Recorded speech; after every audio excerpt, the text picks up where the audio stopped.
Bonjour maître. Bonjour. Nous allons parler aujourd'hui du travail. Oui. Alors maître, un employé n'a pas de contrat de travail. Son patron peut-il se séparer de lui unilatéralement?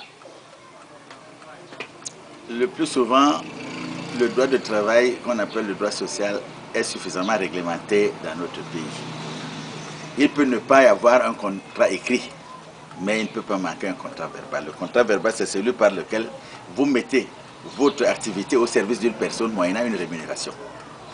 Et dans le cas d'espèce, alors, s'il n'y a pas un contrat écrit, il peut y avoir un contrat verbal. Et là, il faut pouvoir rapporter le lien de subordination qui existe, même une simple correspondance, même un acte écrit qu'il vous envoie faire le marché, ainsi de suite comme ça. Ça vous permet alors d'établir le lien contractuel, le lien de subordination.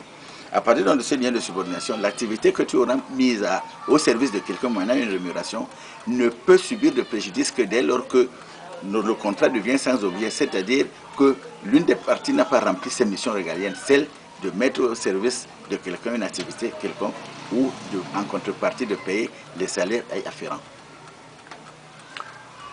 Sinon, c'est-à-dire que quelqu'un est abusé, c'est-à-dire, prenons le cas de l'employé qui est abusé, Oui. Comment peut-il procéder pour se faire justice?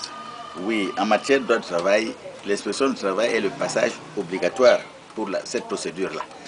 Dans un premier temps, alors vous saisissez l'inspecteur du travail du ressort de la localité où vous travaillez.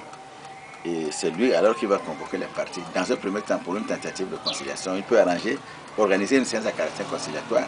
Si elle n'est pas fructueuse, il vous établira donc un procès verbal de non-conciliation qui vous permettra de saisir la juridiction du droit de travail, c'est-à-dire le tribunal de première instance qui va statuer en matière sociale.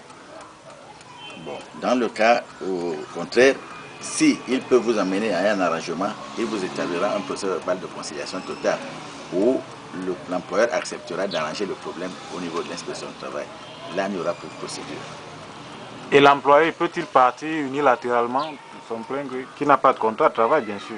Lorsqu'il n'y a pas de contrat de travail et qu'il n'a pas pu établir que même le lien de subordination, c'est là où il y a vice de forme automatiquement, l'employeur véreux, un mesquin, peut dire qu'il n'a pas été à son service faute de preuve, faute d'avoir prouvé, parce que l'absence de preuve est équivalent à un défaut de preuve. C'est l'employé qui peut être perdant dans le cas d'espèce s'il n'a pas pu établir le lien de subordination, au moins qui le liait à son employeur. Merci maître.